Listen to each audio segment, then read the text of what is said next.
Who said that? This is my baggage. Oh. Yes. And everywhere I go, I take my baggage. We all take our baggage. You know, and at one point this was like an 18-wheeler. I was dragging behind me. And what's in the baggage? Stuff. All of our beliefs, our fears, our history.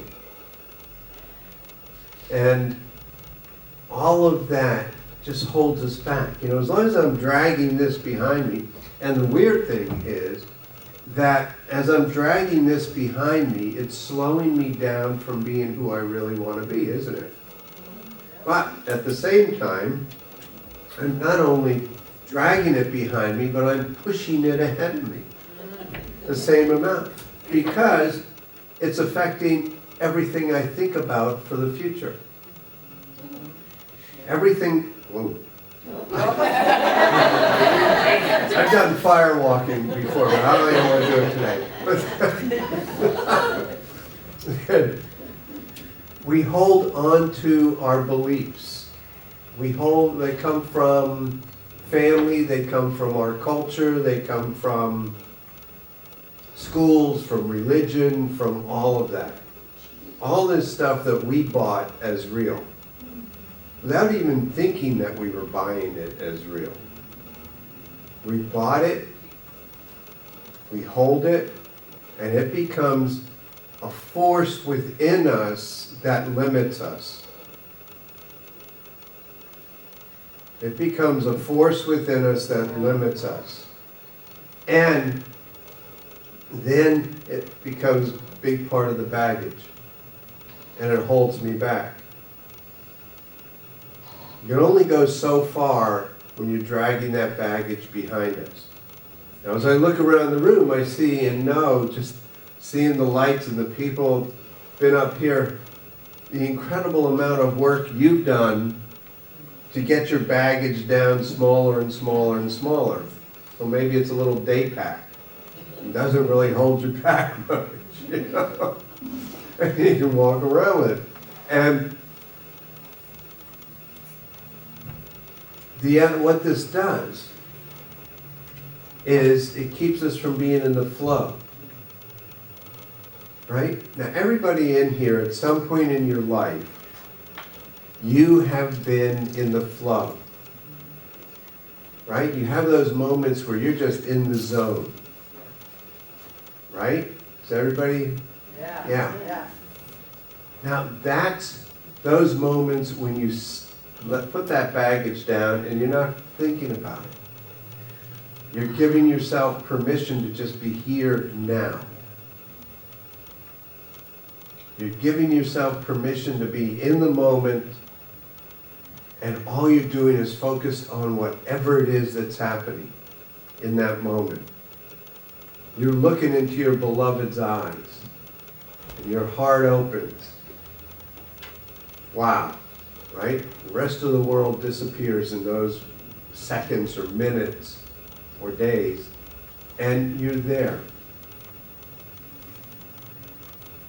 You're in the middle of an action and you're just doing it, and you're just letting yourself flow with it, like you were talking with the little kids. And that's the lesson that we can learn from them. They don't have such big baggage yet, right?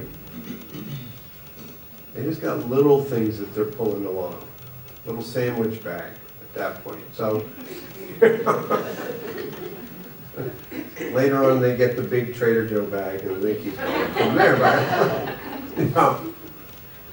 But it's when we let go of this baggage, then we can be in a place of God. We can be in that place of real life within us. You know, you were talking about, and it's so true. I mean, Jesus kept saying, hey, all that I'm doing, you can do and more. But what keeps people from doing that?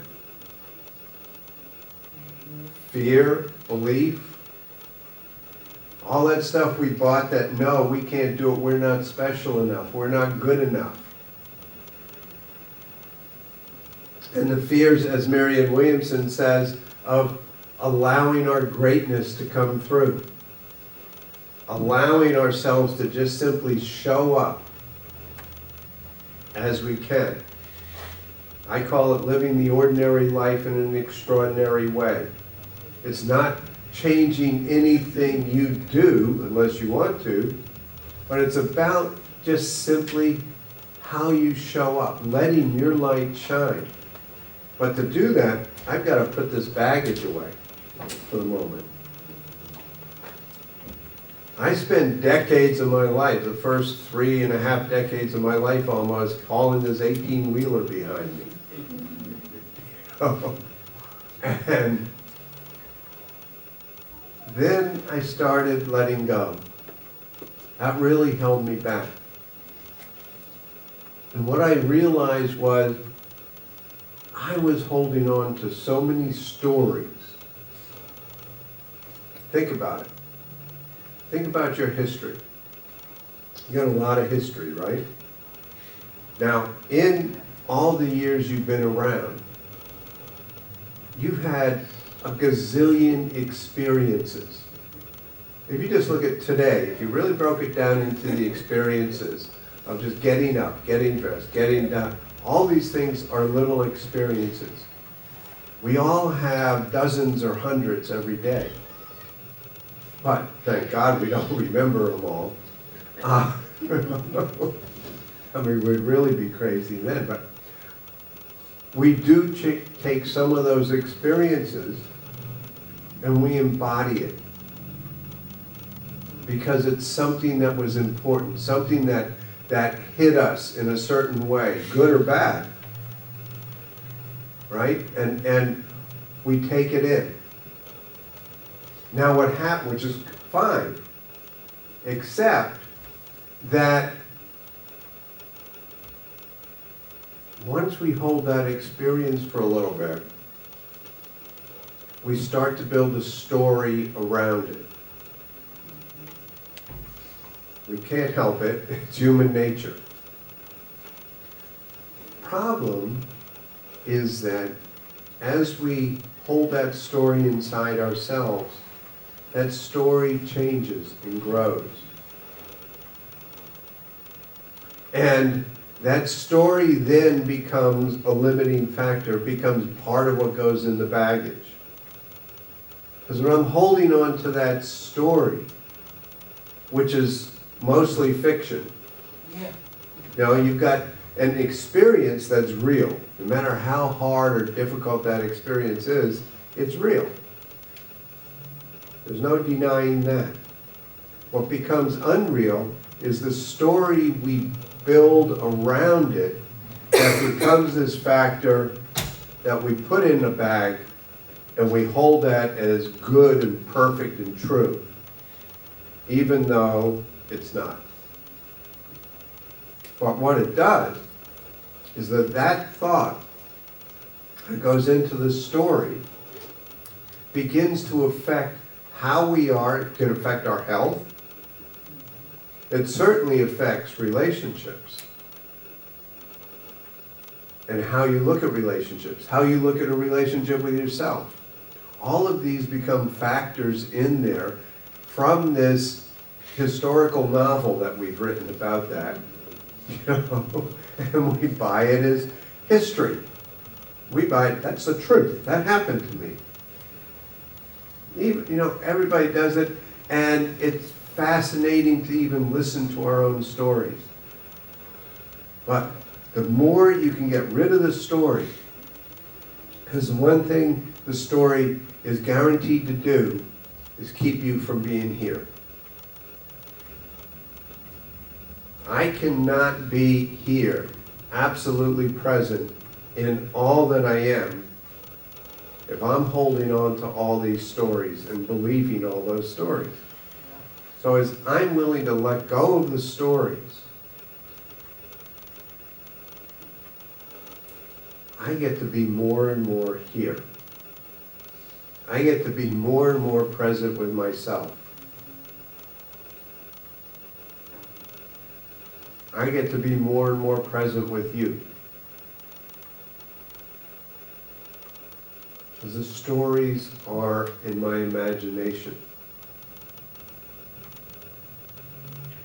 I cannot step into that place, into the Christ in me, if I'm caught up in my stories. My stories that say I was a bad boy when I was a kid and I can't, and all the nuns kept telling me I wasn't good enough, you know, all that stuff. As long as I'm holding on to those stories, it keeps me like this. And this is in here. It's like fear. Do you know fear? Do you? Really?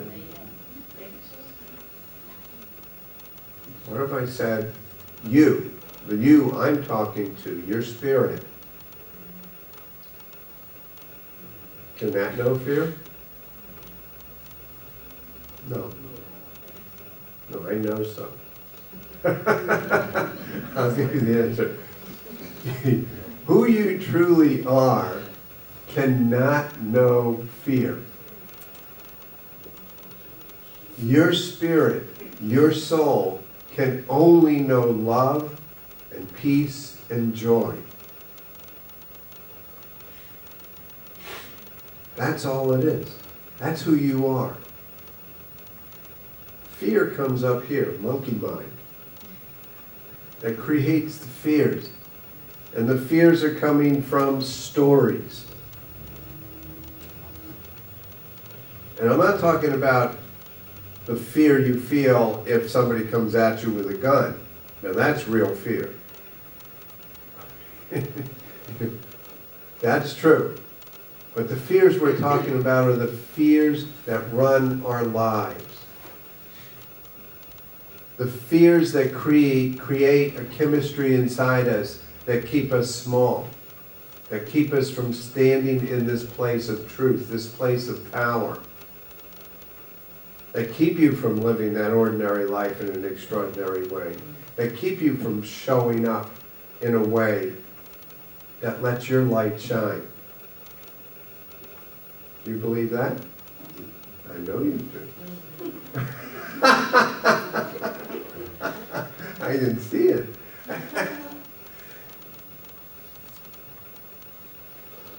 So how do you get rid of the fear? What do you do? The fear that we're talking about here. I'll give you this very simple technique that I use all the time. Hopefully my bag will get small enough that I don't even have to use this, but for now, when something comes up and I start to feel small, like you can feel it when your energy contracts. You know that there's something going on some level that you're afraid of. Or I find myself in a situation where I just start to feel like, I don't know if I can do this. Or I'm afraid that I'm going to get hurt if I do this. Or I'm afraid of whatever. If I stop in that moment, and in those 10 seconds, I ask a series of questions. Am I okay right now? Am I safe right now in these 10 seconds? Am I healthy right now in these 10 seconds? Do I have a place to live? Do I have a roof over my head? Do I have money? Do I have food to eat? And the answer always comes back, yes, you're safe. That's what you were talking about. Having faith, knowing that no matter what, even if my pocketbook's empty, my wallet is empty, even if I'm in that place where the best I can do is write on that little slip, forgive our debts. That was such a great story.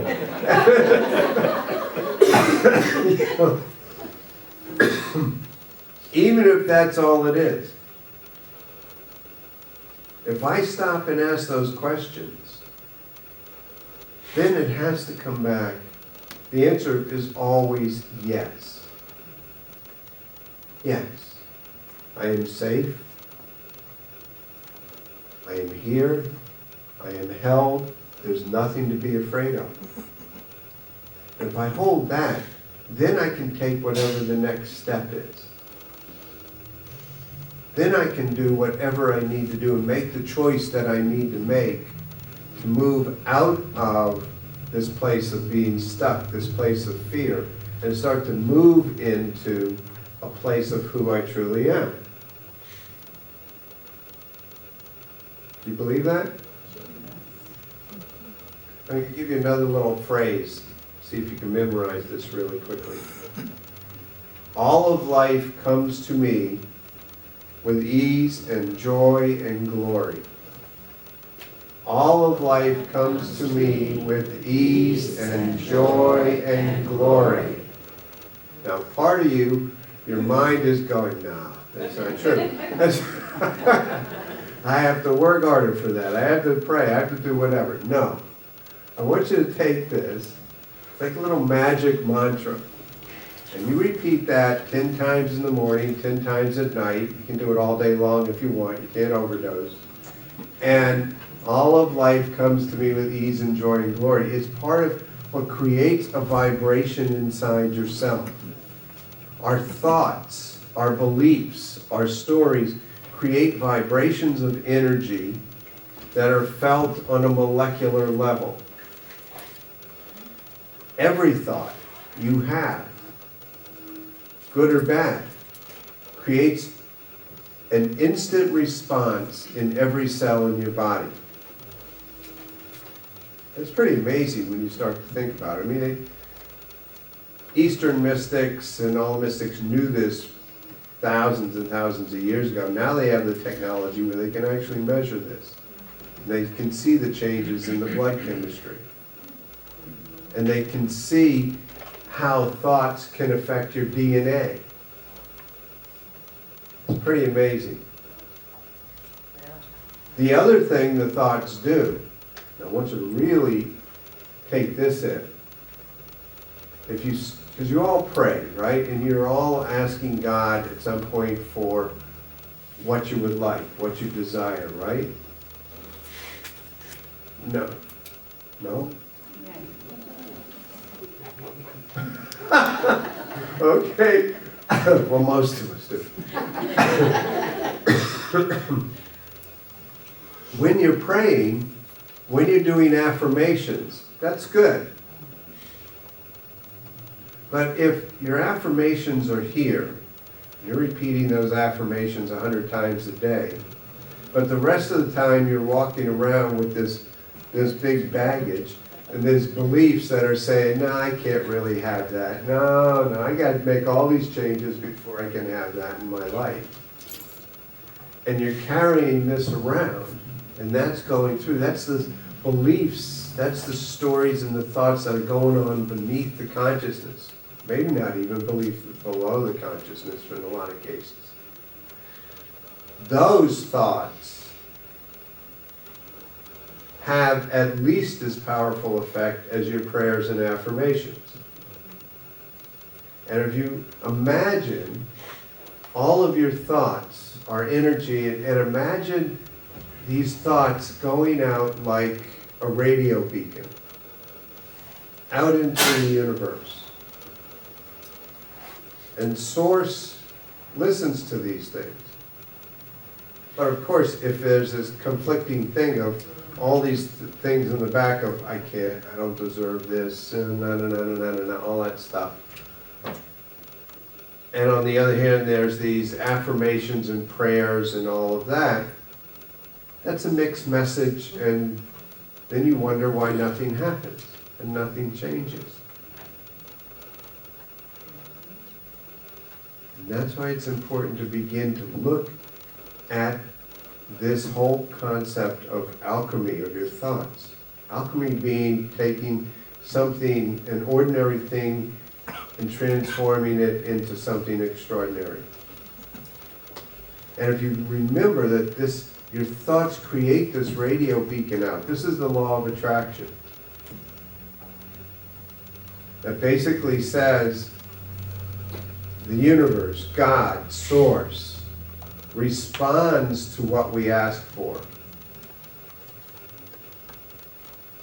What? God's not up there going, I don't think he really means that. It takes the message as it comes and says, okay, he's feeling really crappy, he doesn't like himself, life isn't working for him. Well, he must like that, so we'll give him more. Because that's the strongest vibration going out.